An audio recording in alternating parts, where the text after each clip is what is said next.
Xin chào các bạn. 안녕하세요 여러분. 베트남어 강사 황엘림입니다. 이 강의는 착 붙는 베트남어 교재를 기본으로 하여 혼자서 학습하시기 어려운 문법과 구문을 재미있고 쉽게 알려드리기 위해서 만들었습니다. 첫 번째 강의는 발음편인데요. 발음편에 들어가기 전에 여러분들께서 유의하셔야 될 점이 있습니다. 베트남은 남부와 북부가 1600km나 떨어져 있는 긴 나라입니다. 그래서 북부와 남부의 발음이 조금 다른데요.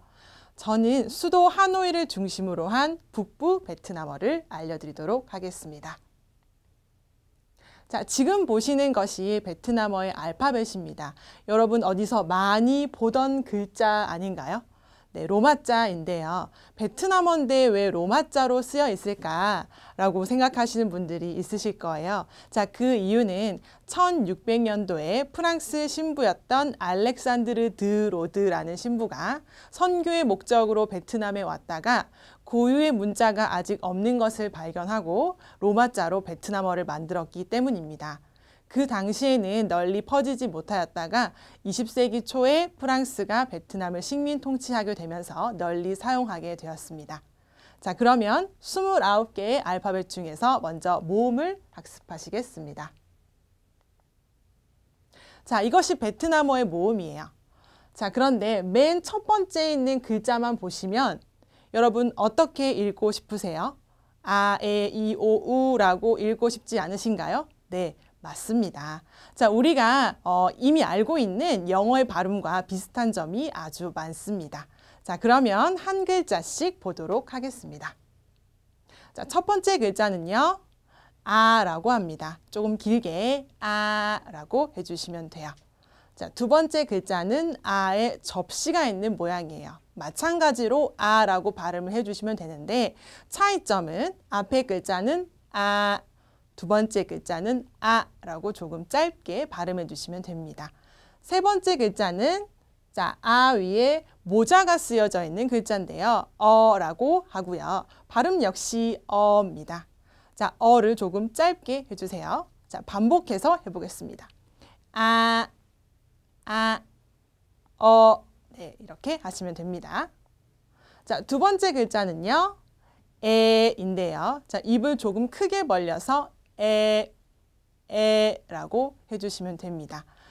에 모자가 쓰여져 있는 이 글자는 에라고 하고요. 조금 가볍게 에라고 해주시면 됩니다. 다음 글자는 이응안이라고 하는데요. 이렇게 짧게 발음을 해주시면 됩니다. 다음은 이자이라고 하는데 똑같은 발음인데 이라고 길게 해주시면 됩니다. 여러분 지금 이응안하고 이자이라는 명칭이 조금 어려우실 수 있어요. 우리말에 이런 글자 기역아라고 읽지 않고 가라고 읽듯이 오늘은 여러분 명칭보다는 어떤 소리가 나는지 어떤 음가를 가지는지를 집중해서 학습해 주시면 되겠습니다. 다음은요. 어인데요. 우리말에 없는 발음이에요. 오와 어의 중간 정도인데 입을 크게 벌리고 어라고 하시는 발음입니다. 다음 모자 쓴 오입니다. 오, 우리말의 오와 같아요. 그래서 가볍게 오 해주시면 됩니다. 오에 반점이 붙어 있는 이 글자는 어라고 읽습니다. 라고 길게 좀 발음을 해줍니다. 그런데 우리가 조금 전에 어 소리가 나는 글자를 하나 배웠었거든요. 기억이 나시나요? 그쵸? 아의 모자를 쓰고 있는 이 글자 마찬가지로 어 발음이었습니다. 그러면 차이점은 뭘까요? 바로 장단인데요. 앞 글자는 두 번째 글자는 하고 길게 내주시면 되겠습니다. 다시 한 번만 반복해 볼게요.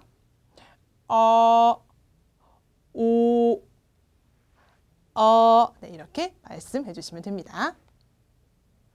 마지막 모음입니다. 우라고 합니다. 우리말의 우. 그리고 우에 반점이 있는 글자는 으라고 읽습니다. 모음을 다시 한번 총 복습해 볼게요. 아, 어, 에, 이,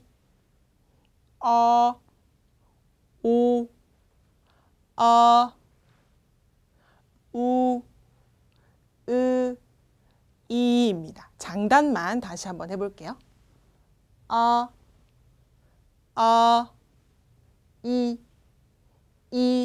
이입니다. 자, 다음은 이중 모음 불규칙이라는 것에 대해서 설명을 드릴 건데요. 자, 베트남어는 사실 한 글자가 한 소리로 나는 불규칙이 거의 없는 고마운 언어입니다. 하지만 이 경우에만 발음이 살짝 바뀌게 되는데요. 2개 이상의 모음에서 아가 마지막에 올 때 앞에 이, 우가 오게 되면 아 소리가 어 소리로 바뀌게 됩니다. 그래서 이아가 아니라 이어가 됩니다. 자, 예를 들어 볼게요. 자, 비아라고 읽지 마시고 비어라고 읽어주세요. 비어. 자, 두 번째 마찬가지 아가 아니라 어라고 읽어주시고 그래서 무아가 아니라 무어라고 읽어주세요. 자, 세 번째 우아가 아니라 우어라고 읽어주시고 그래서 무아가 아니라 무어라고 읽어주시면 됩니다. 자, 아 소리가 어로 변한다. 자, 기억을 해주세요. 자, 다음은 이제 자음을 학습해 보실 텐데요. 자, 자음은 단자음과 복자음, 즉 단수의 자음, 복수의 자음 이렇게 나눠져 있습니다. 자, 복수의 자음은 보시는 바와 같이 2개 혹은 3개가 붙어 있는 모양인데요. 글자가 2개, 3개라고 해서 소리가 여러 소리가 나는 것이 아니라 소리는 단 하나의 소리가 나게 됩니다. 그 점을 꼭 기억을 해주세요. 자, 하나하나 보실 텐데요. 자, 배라고 하는 이 철자는 으 소리가 납니다. 자, 그래서 모음을 붙여서 읽어보면 바라고 읽으시면 됩니다. 자, 두 번째는 왜라고 하는데요. 영어의 V 소리와 같습니다. 그래서 바라고 읽어주시면 됩니다. 자, 다음은 같은 소리가 나는 3개 글자를 모아봤습니다. 세, 까, 꾸이라고 하는데요. 자, 이 명칭보다는 오늘은 소리에 집중하셔서 이 3글자 모두 끄 소리가 납니다. 자, 모음을 붙여서 연습을 해보면 까, 깨, 꾸라고 발음이 됩니다. 자, 궁금해하실 수도 있어요. 같은 소리가 나는 글자가 왜 이렇게 많나? 자, 그 이유는 자, 다음과 같습니다. 자, 세와 결합하는 모음, 까와 결합하는 모음, 그리고 꾸이와 결합하는 모음이 각각 정해져 있기 때문입니다. 이것은 단어를 만드는 조합법이므로 여러분들이 외우실 필요는 없고 단지 이러한 법칙이 있다. 자, 모음을 나눠 먹기 하고 있다. 이렇게만 기억을 해주시면 되겠습니다. 자, 그래서 다시 한번 읽어보면 까, 깨, 꾸라고 읽어주시면 됩니다. 자, 다음 글자는요. 제라고 하는데요. 우리나라의 지읒보다 영어 Z 발음에 가까워서 Z 발음이 납니다. 자, 읽어보면 자라고 하시면 됩니다.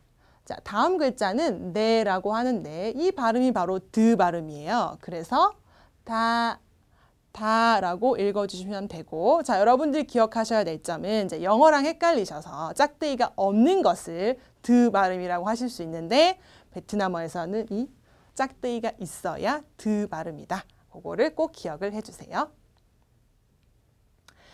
자, 다음은요. 죄 혹은 거라고 하는 글자인데요. 그 소리가 납니다. 그래서 가라고 읽으시면 돼요. 자, 두 번째는 거핫이라고 하는데요. 마찬가지로 그 소리가 납니다. 자, 여러분 앞에서 배웠던 네, 이 원칙과 마찬가지로 같은 소리가 나지만 모음을 나눠 가지죠. 마찬가지예요. 같은 소리가 나지만 모음을 나눠 가집니다. 그래서 거핫 뒤에는 이라는 모음만 오게 되고 나머지 모음은 제와 결합합니다. 자, 헷갈리시면 두 글자가 같은 소리가 난다. 요것만 기억해 주세요. 자, 그래서 읽어보면 게라고 읽어주시면 되죠. 자, 세 번째 글자는 제잉난이라고 하는데요. 자, 우리나라의 즈읒 말고 Z 발음. 그래서 즈. 그래서 자라고 읽어주시면 됩니다. 자, 다음 글자는 영어랑 똑같아요. 자, 그래서 핫이라는 글자인데 흐 발음 하라고 읽으시면 되고요. 자, 다음 글자 마찬가지로 엘러라고 하는데 르 발음 영어랑 똑같습니다. 라라고 읽어주시면 됩니다. 자, 다음 글자는 에러라고 하는데요. 자, 영어의 R처럼 읽으시면 안 되고 북부지방에서는 즈 발음입니다. 그래서 자라고 발음을 하셔야 돼요. 자, 지금 자 소리가 난 게 많았어요.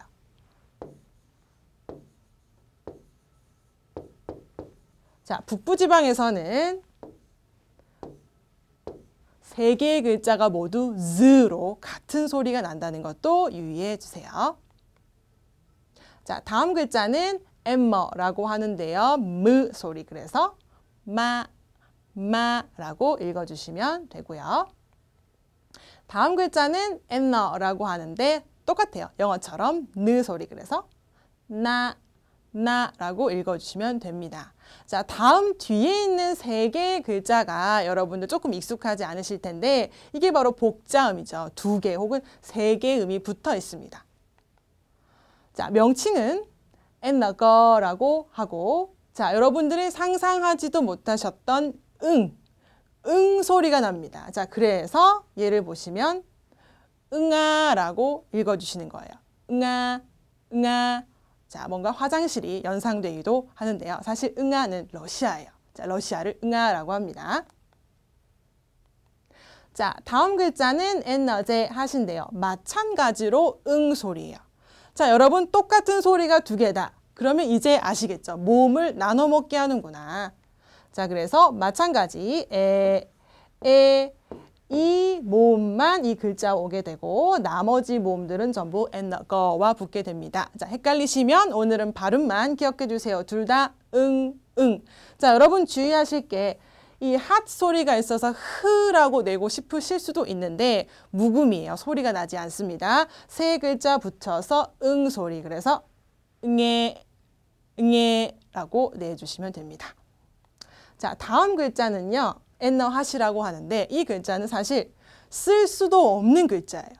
뉴예요. 뉴. 자, 여러분 뉴를 쓰실 수 있는 분은 아무도 없을 거예요. 자, 그래서 빨리 모음을 붙여서 연습을 해보겠습니다. 자, 뉴아 해서 냐가 됩니다. 자, 하나만 더 해볼게요. 자, 뉴와 우를 붙여볼게요. 뉴. 네, 그래서 뉴라고 발음을 해주시면 됩니다. 자, 이거 헷갈리니까 다시 한번 해볼게요. 나, 응아, 응애, 냐. 네, 잘 하셨습니다. 자, 다음 글자는 빼인데요. 여러분 프 발음하고 싶으시죠? 자, 프 발음이 아니라 뿌 발음입니다. 여러분 프랑스의 수도를 파리라고 하잖아요. 알파벳은 P를 쓰지만. 자, 똑같은 원리예요. 그래서 빠라고 읽어주시면 됩니다. 자, 다음 글자. 자, 북부지방에서는 두 개의 알파벳이 같은 소리가 나는데요. 자, 엣시, 익시라고 하는 이 두 글자 모두 스 발음. 그래서 싸 마찬가지로 싸라고 하시면 됩니다. 자, 때라고 하는 발음. 여러분 또 트라고 하고 싶으시죠? 자, 트 발음이 아니라 뜨 발음, 된 소리 발음이에요. 그래서 따라고 읽어주시면 됩니다. 자, 이번에도 같은 소리가 나는 글자입니다. 자, 세핫, 때에러라고 하는 이 글자 모두 쯔 발음이에요. 그래서 짜, 짜, 짜, 짜라고 발음을 해주시면 됩니다. 자, 마지막에 여러분. 자, 까핫은요. 크 소리가 나는데 조금 가래를 긁는 듯이 크라고 내주시면 돼요. 그래서 크라고 내주시면 됩니다. 자, 빼핫은 영어처럼 F 발음. 그래서 입술을 깨물어 주시면서 파라고 발음을 해주시면 됩니다. 자, 떼핫은 이게 바로 트 소리예요. 그래서 타라고 읽어주시면 됩니다. 자, 그럼 지금부터는 지금까지 배웠던 자음을 총 복습을 해보도록 하겠습니다. 바, 바, 까, 깨, 꾸, 자, 타, 가, 게, 자, 하, 라, 자, 마, 나, nga, nghe, nya, pa, sa, ta, cha, kha, fa, 타입니다. 자, 지금까지 베트남어의 자음과 모음을 학습하셨습니다. 어떠세요? 조금 어려우셨나요? 사실 어렵다기보다는 아직 익숙하지 않으신 거예요. 그래서 익숙해지실 때까지 조금 열심히 반복을 해 주시고요. 자, 다음 시간에는 남아있는 끝자음과 성조를 학습하시게 됩니다. 다음 시간이 끝나면 여러분들은 베트남어를 모두 읽게 되시는 거예요. 자, 기대가 되시나요? 자, 그러면 오늘의 수업은 여기까지 하고요. 다음 강의에서 뵙겠습니다. 행컵 라이.